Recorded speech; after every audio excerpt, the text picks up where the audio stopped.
Hello, everyone. Our center is housed within the Specific Inclusive Education Research and Resources Center, or PEER for short. PEER is managed by faculty and staff at the Center on Disability Studies, located on the University of Hawaii at Manoa campus. The overarching goal of our center is to nurture untapped talents through inclusive practices. To reach this goal, we host monthly speaker series as well as in-person symposiums that focus on building awareness and neurodiversity and twice exceptionality. Our speaker series and symposiums are made possible through funding from the U.S. Department of Education Jacob K. Javits Gifted and Talented Education Program grant. And each month of our speaker series will focus on a different topic and perspective from well-known speakers in the areas of inclusion, neurodiversity, and education. I'm happy to introduce today's speaker, Dr. Austina De Bonte. So Dr. Austina is a consultant, speaker coach, and advocate for gifted and twice exceptional students with Smart is Not Easy LLC. She is also the president of the Washington Coalition for Gifted Education and member of the Washington State Highly Capable Advisory. A dynamic and engaging presenter, Dr. Austina speaks regularly at regional and national conferences, as well as conducts professional development workshops for educators and provides consulting for individual families. She works with school district teams to develop and fine-tune their program models, especially concerning equitable identification strategies. Her signature style combines synthesized research, current district practices, and cutting-edge neuroscience alongside her experience as a parent and family consultant. She has particular passion for supporting gifted and twice exceptional students in public schools and helping families get to the root causes of their child's challenges, looking beyond the usual suspects. She received the NAGC Caroline Callahan Doctoral Student Award in 2023, the People to Watch Variations 2E magazine in 2020. She has a master's degree from MIT and a doctoral degree in twice exceptional education from the Bridges Graduate School of Cognitive Diversity and Education. And so without further ado, I would like to turn over to Dr. Austina De Bonte. Terrific. Thanks so much, Jarek. Can you guys hear me all right? All right, great. Well, I'm so glad to be here today, and thanks so much for the invitation. Our topic today is recognizing and supporting hidden disabilities and twice exceptionality in our secondary students, focused on high school and college. And so here's what we're going to talk about today. We're going to talk about this idea of hidden disabilities and how kids can have disabilities, but they can compensate for them quite tremendously, actually. And when you have a bright student, that can be, it can get very, very subtle and very difficult to sort of figure out what's going on. We'll talk about the bright student dilemma of what happens when you have a bright student that is allowed to be in sort of too easy education for too long. Then we'll bridge into talking about twice exceptional as a category and what that has to do with us, and why actually seeking diagnosis and seeking the correct diagnosis really matters for figuring out how to support kids to really help them, reach their potential. And we'll spend quite a bit of detail going into 10 specific possible diagnoses. Some we would categorize as neurodiversity, some we would characterize as learning differences, some we might even characterize as mental health issues.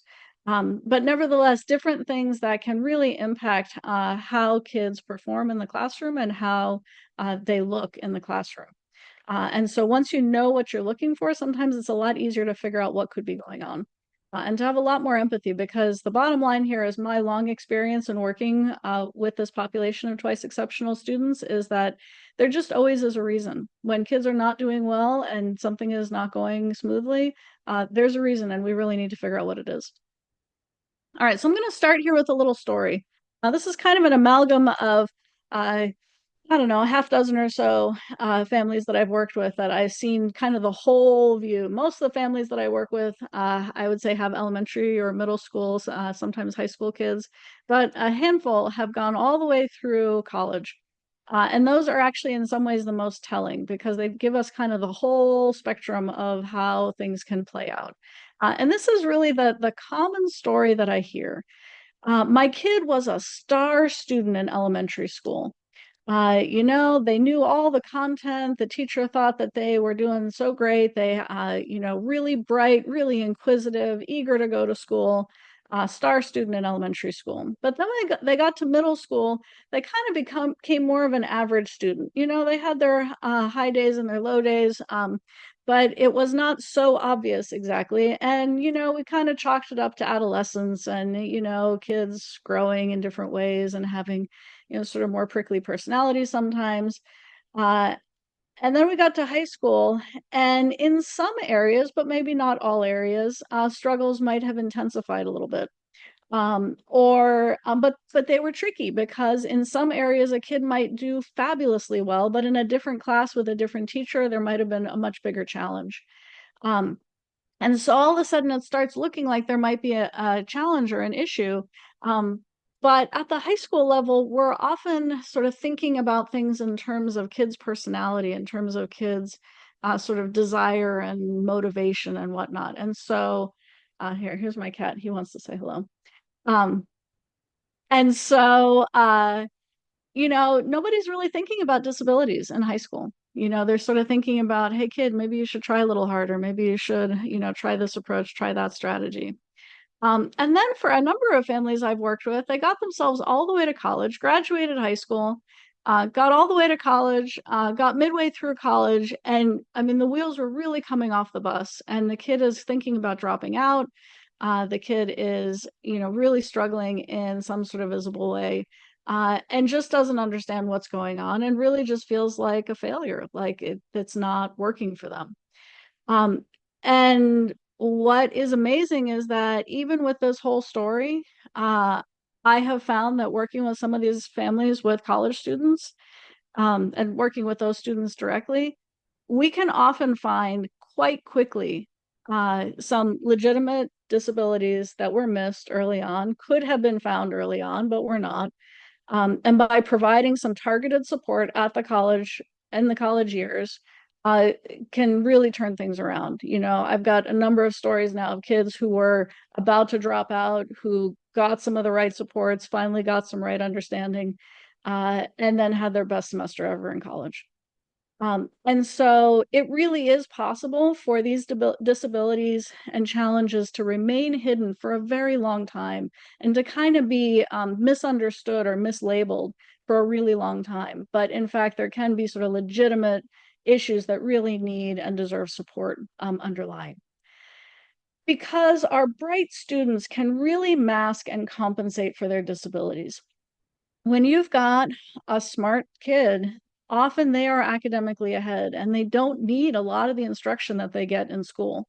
Um, Even if they're not hearing the instruction because they came in with so much background knowledge, perhaps they learned it from books, perhaps they learned it at home, perhaps they saw it, a couple times a couple years ago and it stuck. And so even if they're not always hearing the instruction, they may be really good at reading the context clues, watching what their neighbors are doing, looking to see what's on the whiteboard, copying the patterns on the worksheets. And some of these kids, the real issue is kind of getting work done. They know the concepts, but actually putting pen to paper is where things get hard. And so they end up not doing a whole lot at school, but then they work extra hard at home. And often parents are involved in helping kind of provide some support there. Um, for a lot of these kids, there can be this like end of semester sprint to finish all the work that has piled up. And for some of these kids, in the end, when they actually get the end of semester sprint done, the work is high quality and it's good and they have learned the content. But gosh, it was really hard to get there. And it didn't necessarily need to be so stressful. Many of these kids can pass the tests without doing the homework. Um, but what we do see is typically there's anxiety, there's some depression, there's some perfectionism, there's some mental health issues that often go along with this because this is kind of a stressful way of going about the world. Um, Many of these kids don't realize that their experience is different than other students, and so there's a shame or there's an embarrassment to even ask for help, especially if they've been told all along, "You're so bright, you're so smart, you shouldn't need to ask for help." That can be extremely confusing for a lot of these students. So this really leads us to a dilemma, right? I call it the bright student dilemma. So let's think about typical kids, neurotypical kids who have neurotypical development. Most kids learn how to learn in elementary school, right? They needed instruction in reading, in spelling, in subtraction, and multiplication. They needed to make mistakes. They needed to try again. They had to tolerate confusion. They had to recover from failures. They had to figure out how to ask for help, how to receive help, how to try again. And many kids learn how to do that in kindergarten, in first grade, in second grade, quite early on. All along the way, little by little, they're building persistence, they're building perseverance, they're building grit, they're building growth mindset. As they get into middle school, now we start layering in time management and study skills. And that's a really typical progression that we would expect most kids to go through. But we've got this issue when we've got these really bright students, they already know most of the curriculum that they experience at school. So if they're not in an advanced curriculum program, school for them is too easy. It is not challenging. And that has two really big implications. First, they did not get the opportunity to build all of those skills because nothing needed those skills. They didn't make a whole lot of mistakes. They didn't have a whole lot of confusion. Largely, they knew everything that was going on before it was brought up in class. And second, if they had any disabilities, they largely would not be visible because the material that they're working on is well below their cognitive level. They can compensate for so many of their disabilities because they're not anywhere near being challenged. Okay, so let's talk more about these disabilities. What could those disabilities look like? Um, the terminology that's used here is twice exceptional. And what we're talking about here is a student who we might talk about as being bright or gifted or talented. In Washington State, here we say highly capable or high cap for short, or they might have a high IQ. We might say high intelligence. I don't care which terminology you use, they're all roughly equivalent. Okay. And also has some flavor of neurodiversity or disability or a learning difference or a mental health challenge, some other challenge that's getting in the way. And the trouble here is that their gifts, their talents can mask their disabilities and make it seem like they don't have any disabilities. And sometimes their disabilities can mask their gifts. And we don't realize that this kid actually has so much potential because their disabilities are holding them back so much. And so these kids can really be lost and kind of forgotten because this interplay can be so subtle, especially when they're not in school programs that are actually challenging them. And it is a rare public school program that really identifies a kid who's ready for advanced and accelerated work and provides it on any consistent basis. And so for a lot of our, smart, bright, talented, highly capable kids in typical public school programs, K-12 for years and years and years, school is too easy for them. And they're missing that opportunity to learn any of those soft skills that are actually so important. And their disabilities remain hidden. Another way to understand twice exceptionality is as this idea of neurodiversity. Neurodiversity was first brought to us from the autism community, but these days we understand neurodiversity much more broadly. It's not just about autism. Actually, in a way, it's about everybody. Because every brain is unique. Felizaday did a really great study with functional MRIs showing that every brain is unique, like a fingerprint. Not just neurodiverse brains, what we would call neurodiverse brains, but actually every brain. Now that's extra true when you add layers of, learning differences or other neurodiversity. The way to think about this is that some people have a neurodivergent or a neurodiverse brain that's really like a brain that's working with a different operating system. It has a different pattern of strengths and challenges, and sort of recognizing this as different patterns of strengths and challenges can be really helpful for us to sort of conceptualize what we're really talking about here. Because it's so easy to dial into the challenges side and to get really deficit focused. Actually, a lot of the interesting part around neurodiversity is understanding where the strengths are. We need to be really careful that we don't make the assumption that neurodiverse brains are worse. They're also not better, but they are different, and we need to understand how they are different. Um, it's worth recognizing that many common diagnoses are better understood as a flavor of neurodiversity. So, for instance, ones that we're really familiar with, ADHD. Like, we know what the challenges are for a lot of ADHDers, um, but there's some real strengths there also, right? Real strengths in quick response time and acting under pressure and noticing changes. You really want your air traffic controllers to be ADHD, actually, right? Because that's a profile of strengths that goes really well with that particular task.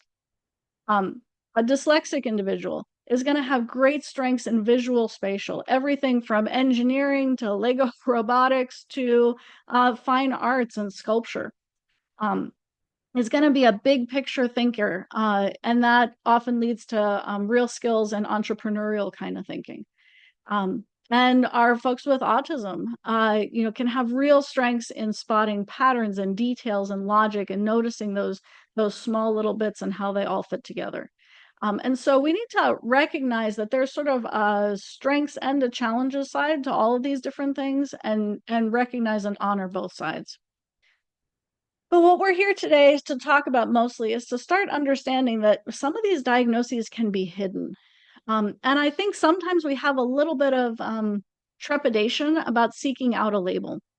Um, but those labels are really important. They unlock understanding for what to do, and they also unlock understanding for who I am and what kind of a brain I have to understand what I can expect, and to understand that I'm not the only one.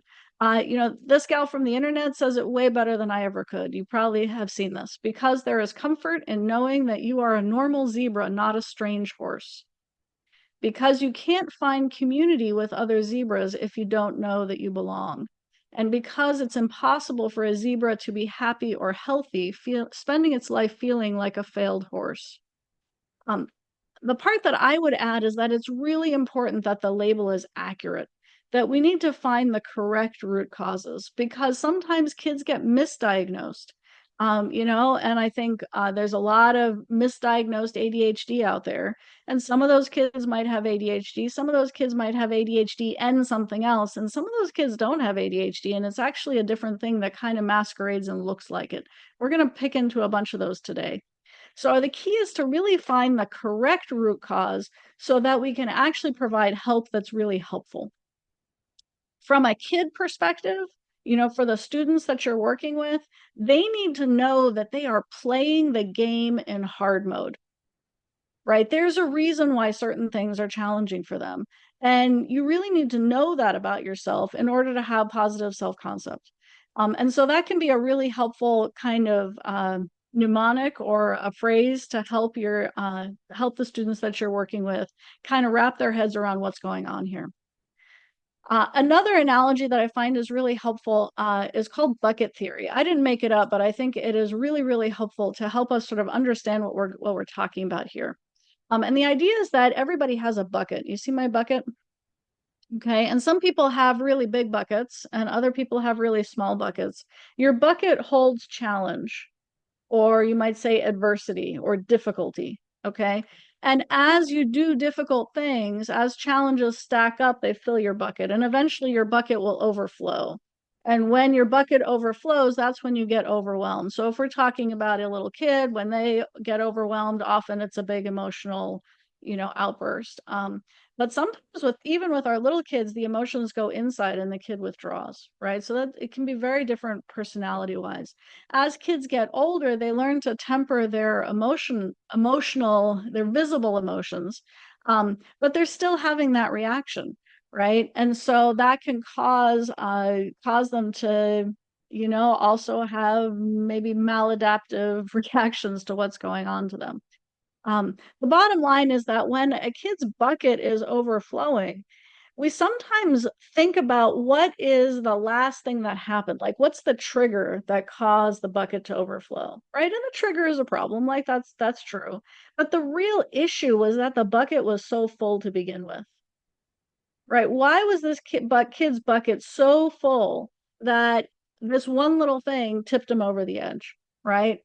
What we really want to do is figure out what is in your bucket. What are the rocks in your bucket that largely are never going away, right? That are there all the time.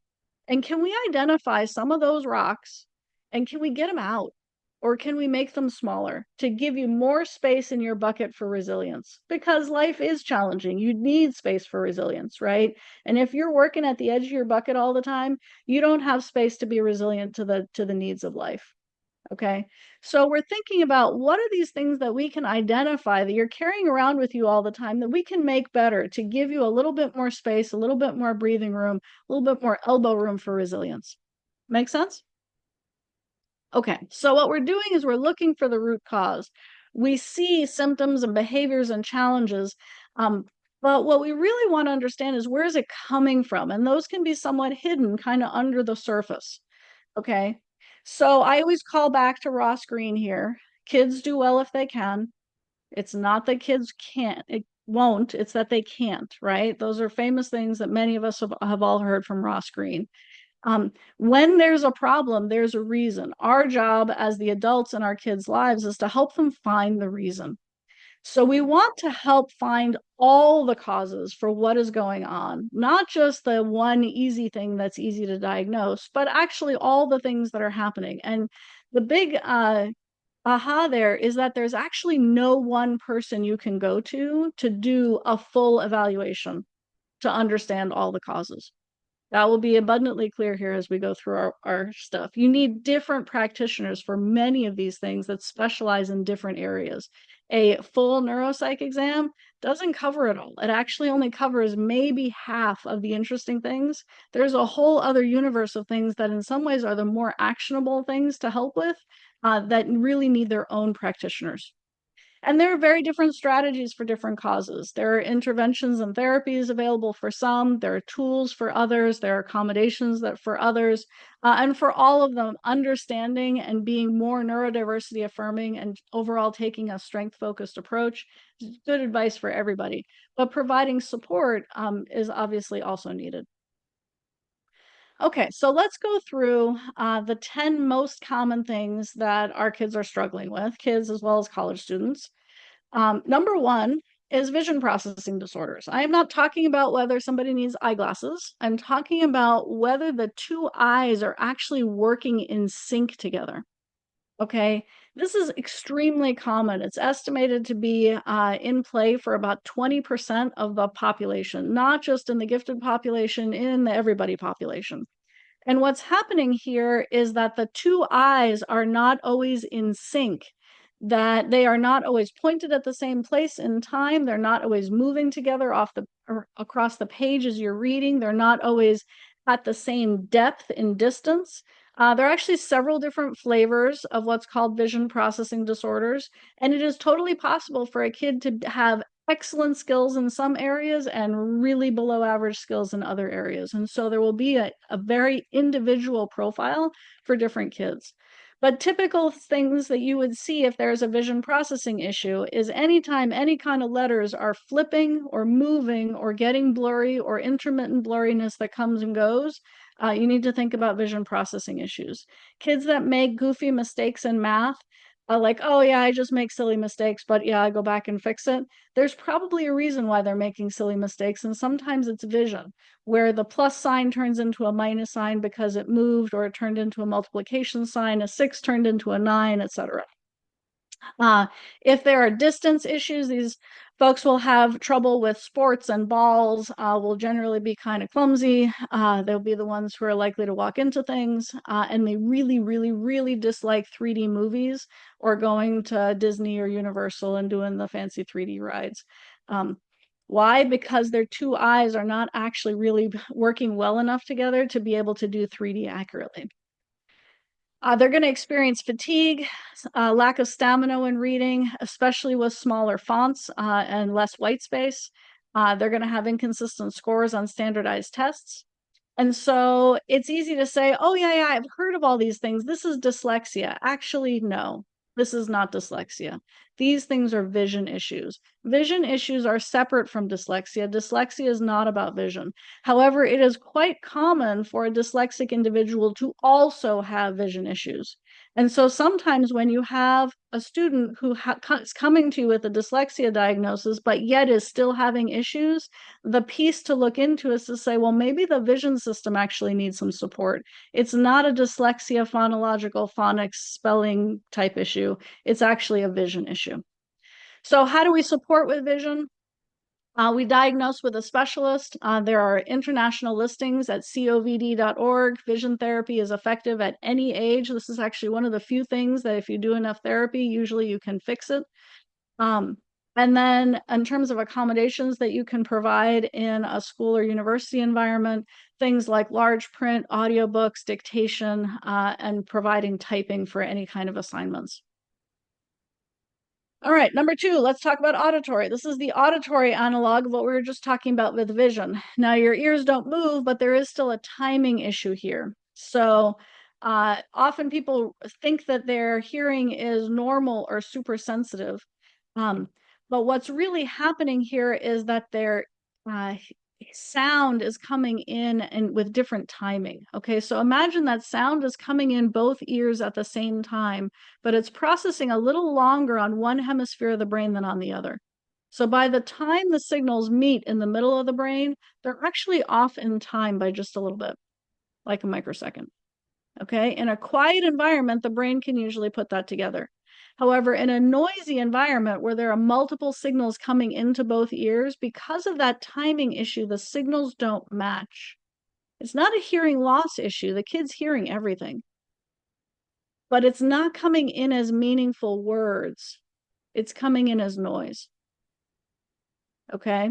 So in some environments, the kid's going to hear more. In other environments, they're going to miss a lot of words. They're going to be doing things like subconsciously lip reading, looking for cues. They're going to be much better at disambiguating what they're hearing early in the day when they're not as tired than later in the day. One of the things that ended up being crucial for one of those college students I mentioned early on was actually getting some support for an auditory processing disorder, because large college lecture halls are actually a very challenging auditory environment.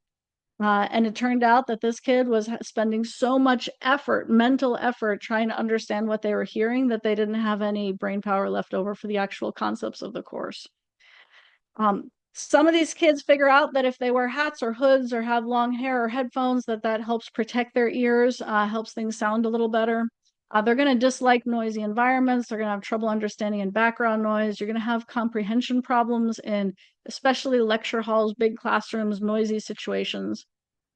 They can actually have trouble with conversational timing because it takes a little longer for them to hear and process and understand and be able to respond. And so they might feel like they can never quite get their word in at the right moment of conversational timing.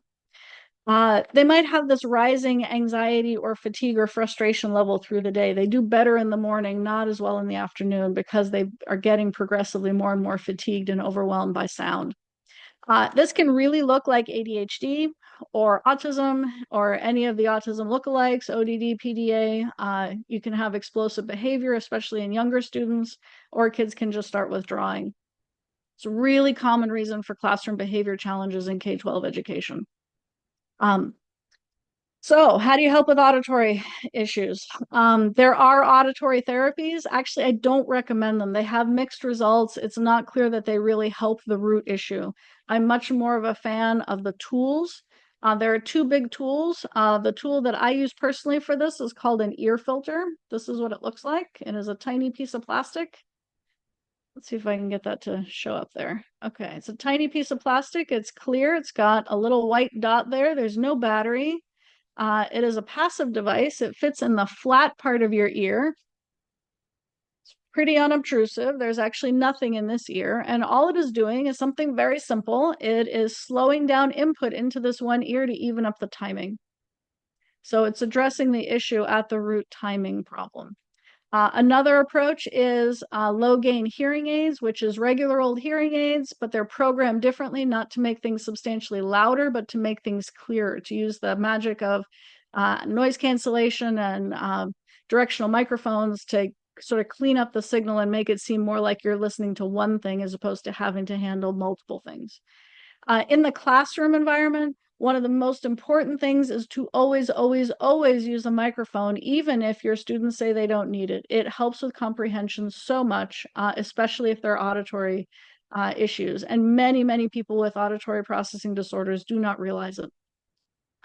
If a student knows that they're sensitive to noise, offering preferential seating, offering written notes, scribing, those sorts of accommodations can be really helpful.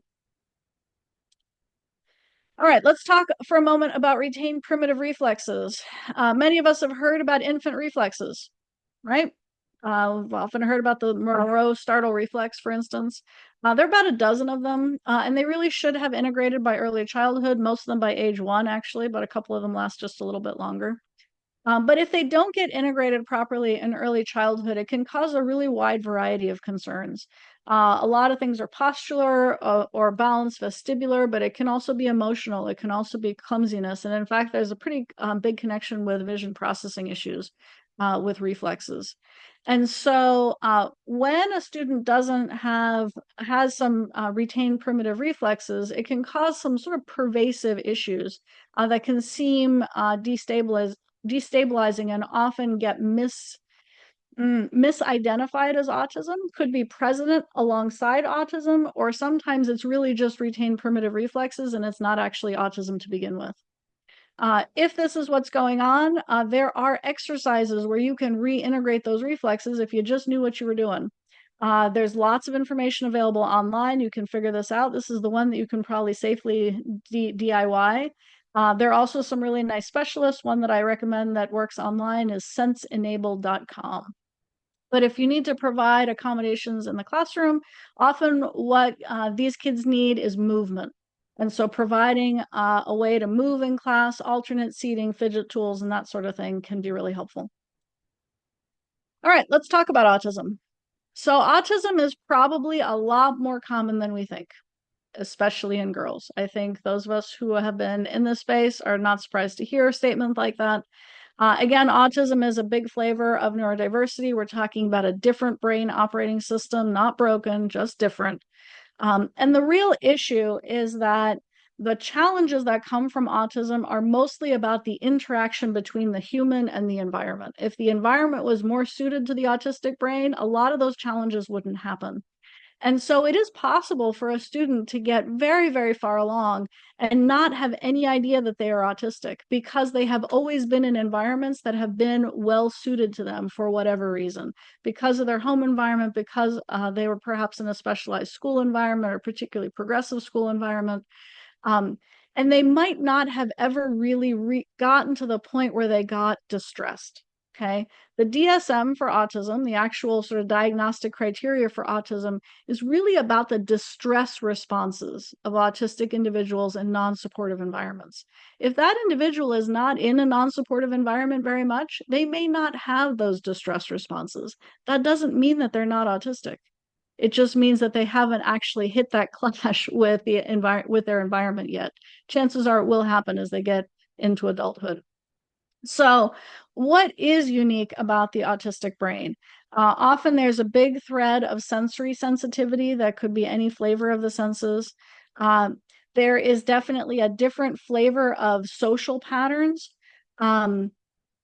It's a misnomer that autistic individuals are not social. Actually, many of them want to be very social. Many are very outgoing and sort of even effusive, ebullient in mood.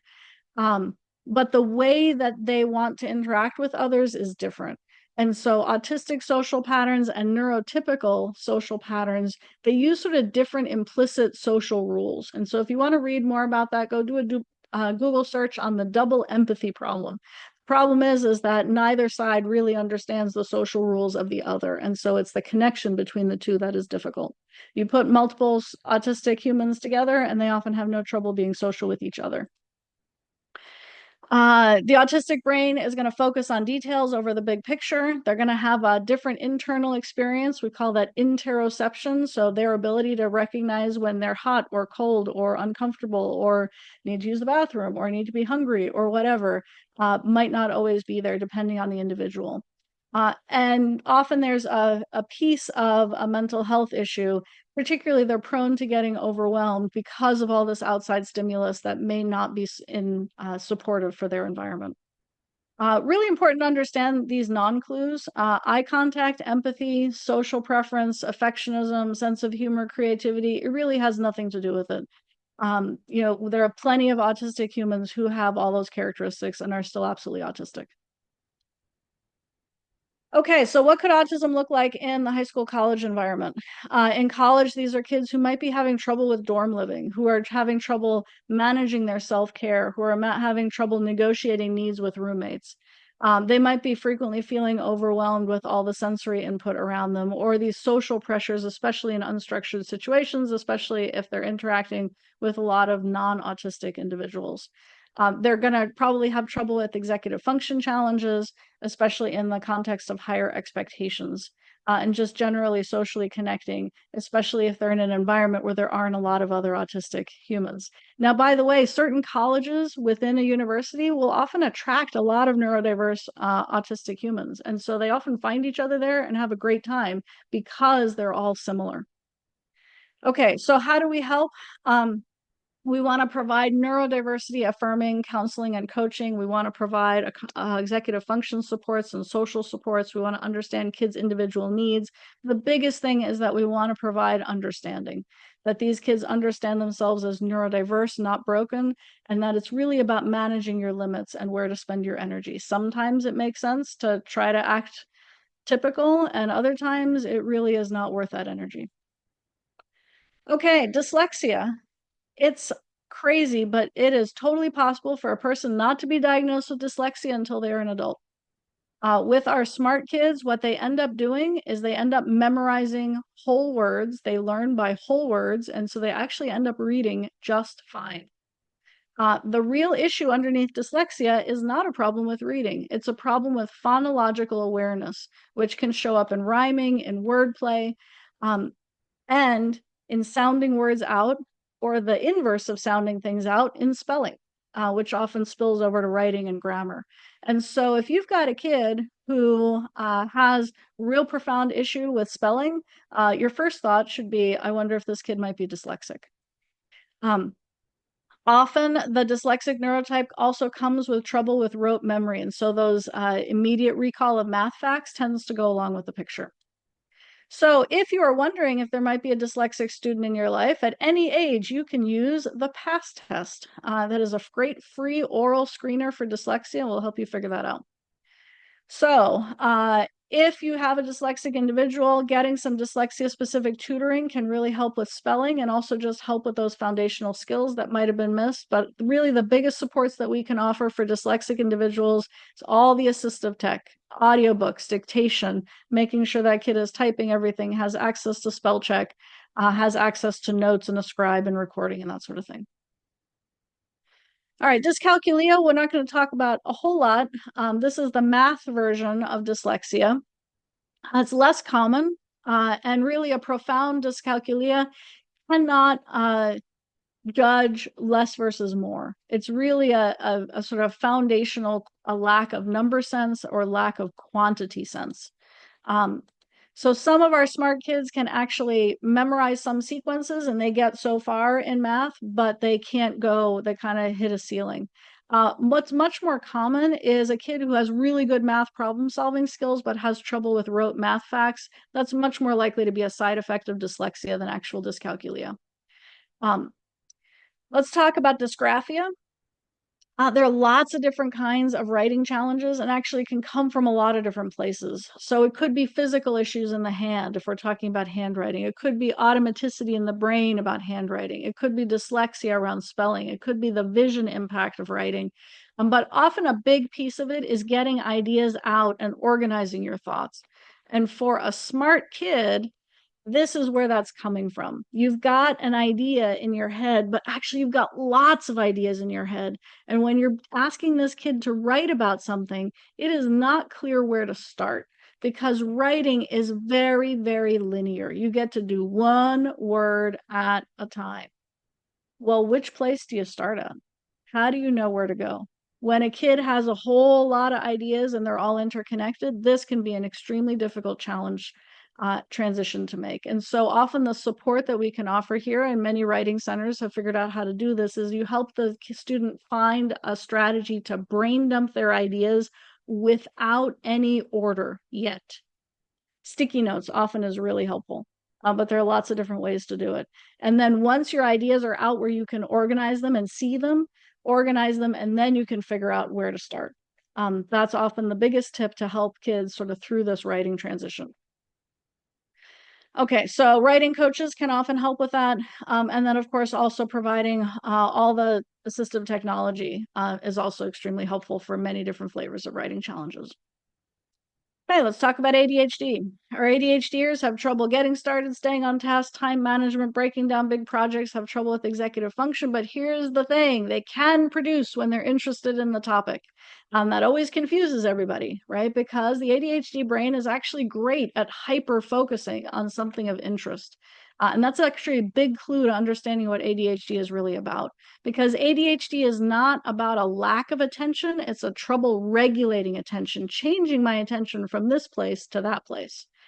And so I love William Dodson's work here, where he says, you know what, the ADHDers, they can focus when it's INCUP, when it's interesting, when it's novel. Ooh, I haven't seen that before. When it's challenging, not when it's easy, when it's challenging. Ooh, I wonder if I can do that. Or where there's some urgency or some pressure behind it. Note that urgency does not work if the kid does not feel the urgency. And if it is your deadline and the kid doesn't care, doesn't help, right? So the kid needs to feel the actual urgency. Note that rote, boring, easy, even if it's very important, does not help. This is a neurodiversity, and it is not something that the kid can willpower through. Their brain literally cannot dial in if it's rote, boring, easy, even if it's very important. So the biggest thing that you can do to self-hack your ADHD brain or to help support the ADHDer in your life is to figure out how to take every task and make it either interesting, novel, challenging, urgent, or pressure. That is the secret decoder ring. Another way to understand ADHD is that it's an interest-based nervous system. If you make it interesting, it works just fine. It's just the things that are not interesting that get challenging. So how do we help an ADHDer? ADHD meds really can help. In fact, they can even be therapeutic at young ages.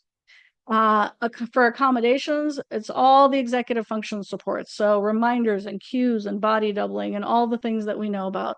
But beware, extra time is something that we often layer on for ADHD. If you really understand the fundamental nature of ADHD, extra time doesn't help. It just delays the problem. Time pressure actually often helps more. But more than anything else, we need to help make things INCUP. That is really what makes the biggest difference. There are also a lot of ADHD lookalikes. We've been talking about some of them.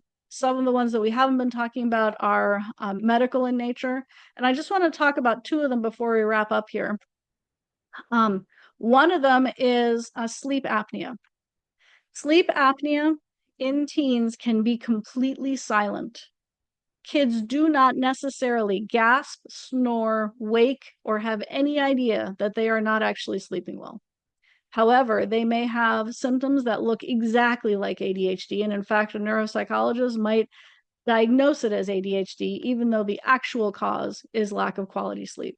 If you are not sleeping well, you are not consolidating and storing long-term memory because you are not getting proper REM sleep at night.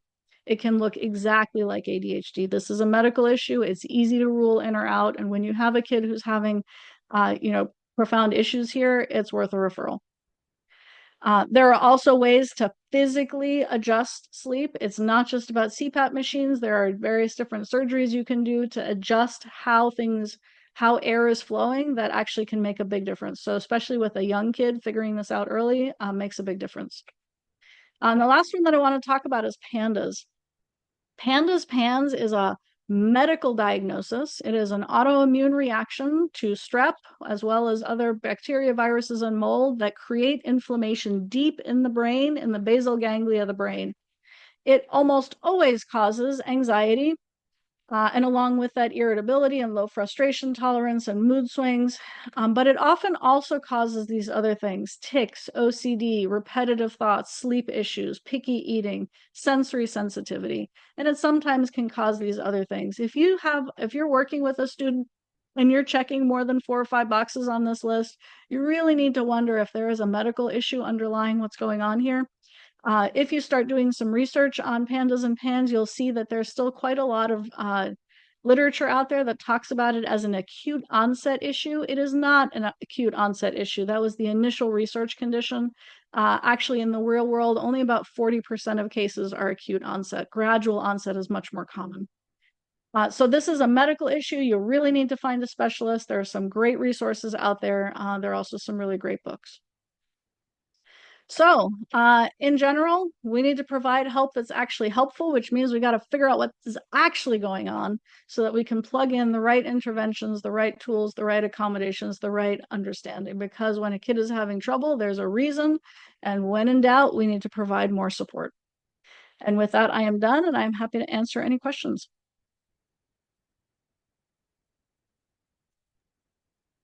Thank you so much for that presentation. I really liked all the analogies you gave. It made things very easy to understand. So thank you for that. You're welcome.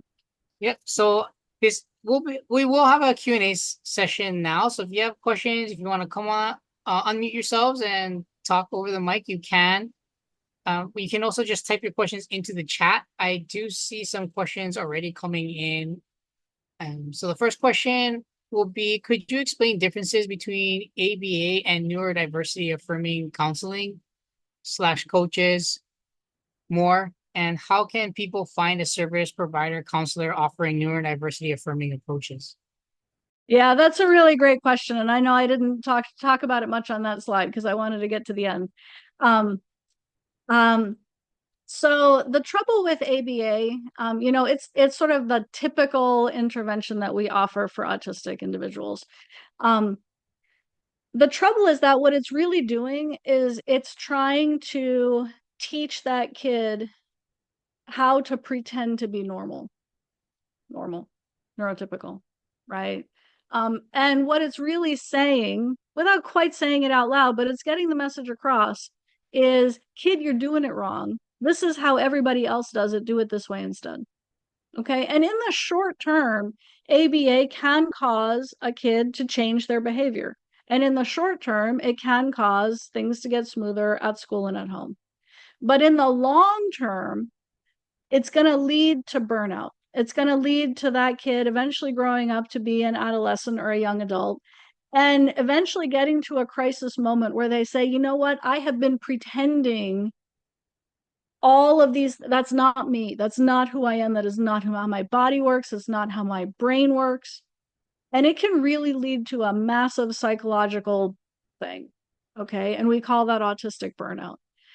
And so we really want to avoid that, right? Instead of providing that sort of classic ABA support, we want to provide what's called neurodiversity affirming support, which is sometimes it's even the same strategies, but the framing is different, okay? Because instead of saying, kid, you're doing it wrong, do it this other way instead, you frame it this way. You say, yep, your brain works different than other kids in the world. That is true. And most people are neurotypical and they're going to do it this way. And that's how the world works. And that's not how your brain works. That's a bummer and you're going to have to deal with it. But sometimes you are going to want something in that broader world and you're going to need to blend in. You're going to need to put on your hat, and pretend to be typical for that interview, for that school thing, for that job, for that whatever. Okay. But it's gonna take energy, right? That is not your natural way of being. And that is, you're gonna have to work harder to do it that way. Okay. So here are some strategies that might work. In this situation, try that. In this situation, try that, right? So some of the strategies will actually be the same, but the way you're teaching it is as a way of sort of code switching, right? As a way of compensating intentionally, not telling the kid you're doing it wrong and sort of questioning their actual way of being. Does that make sense? That's the difference. Now, how to actually find those folks? Unfortunately, there are way more ABA providers in the world than there are neurodiversity affirming providers. But they usually, the neurodiversity affirming ones will tell you that they are. And so that's a real good place to go look, is to see who is saying I am neurodiversity affirming. Now there's a range there. Not all are sort of as neurodiversity affirming as others. Some folks use that terminology a little loosely. Um, but that's what you're looking for. You're looking for somebody who is not just trying to teach your kid how to be typical. If that's their goal, you're not on the same page. So there are some other questions that came in through the registration. One is, are there IEPs and 504 plans that support and protect students in college and universities or something similar? Oh, well, you guys are in a university environment, right? You can probably chip in on that. My experience is that it's actually a lot easier to get disability supports at the university level than in K-12 education. It always depends on the specific institution, the specific school. But generally, universities are much more willing to consider the needs of their students and much more willing to provide support. If you can do the work academically, but you need some support with, say the input, output, the writing, the scribing, the whatever, um, that support usually is available there. Usually a university will have a disability services office. The key there for any parents who are listening is that at the college university level, the university wants to be talking to the student, not the parent. And so the student needs to advocate for themselves. Now they can have some support through that process, but the student needs to be sort of in charge of asking for the supports that they need. Yeah.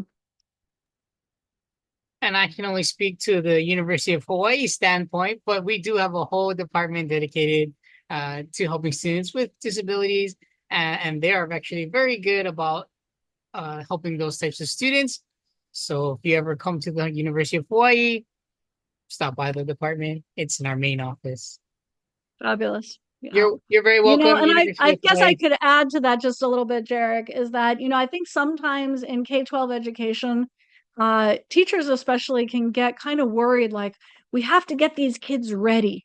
We have to get them ready to be like fully independent humans, to be able to do it all on their own, and kind of set this unrealistic expectation that in college, if you can't do everything 100% by yourself without any support, you're not going to be successful. And it's actually just wrong.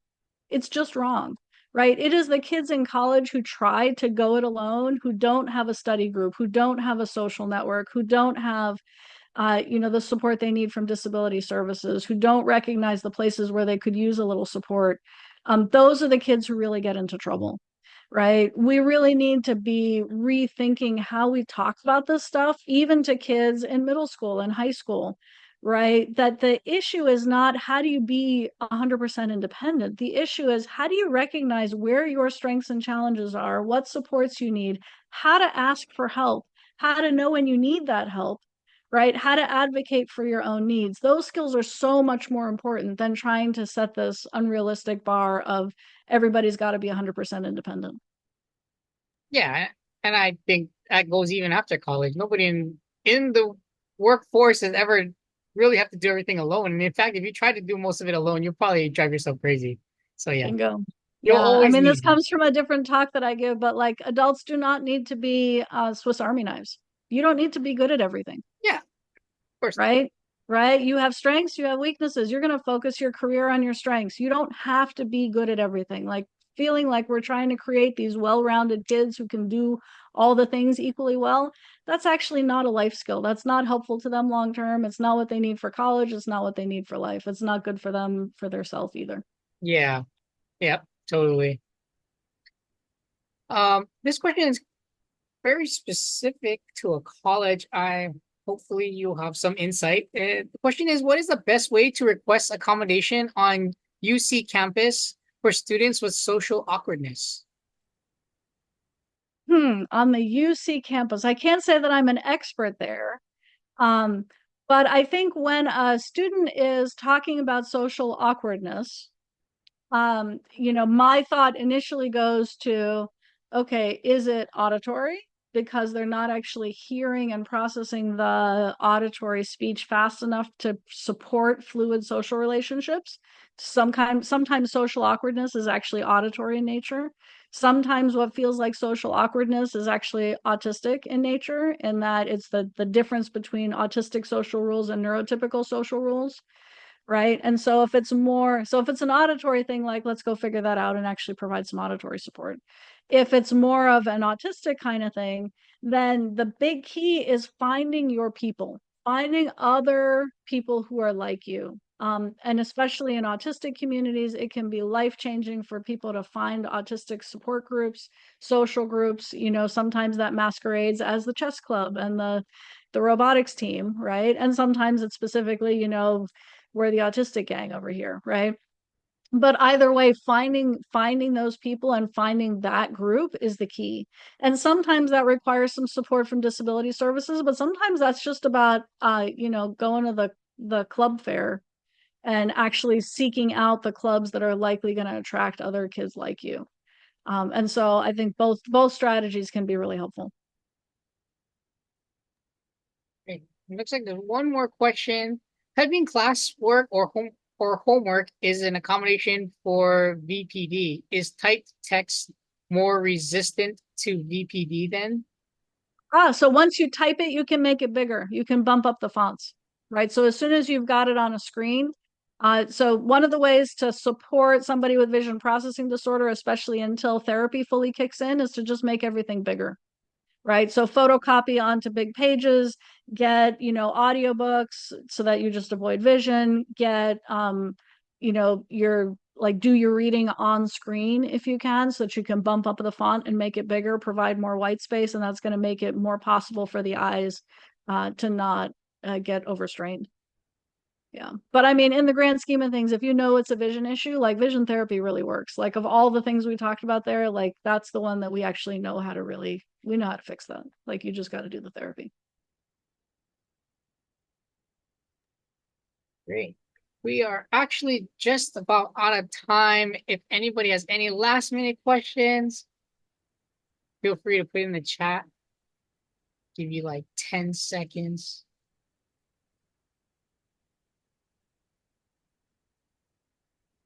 Wow. Again, thank you, Dr. Austina, for coming to give this amazing presentation. Thank you for everybody for attending. I am going to put in the chat a post survey for today's event. So if you guys could just take a couple minutes to fill that out and give your response, it does help us moving forward and knowing what's helpful and what's beneficial and what things we can improve on for future events. Again, big mahalo to Dr. Austina. Thank you everyone for attending. Thanks so much for the invitation. Great to meet y'all.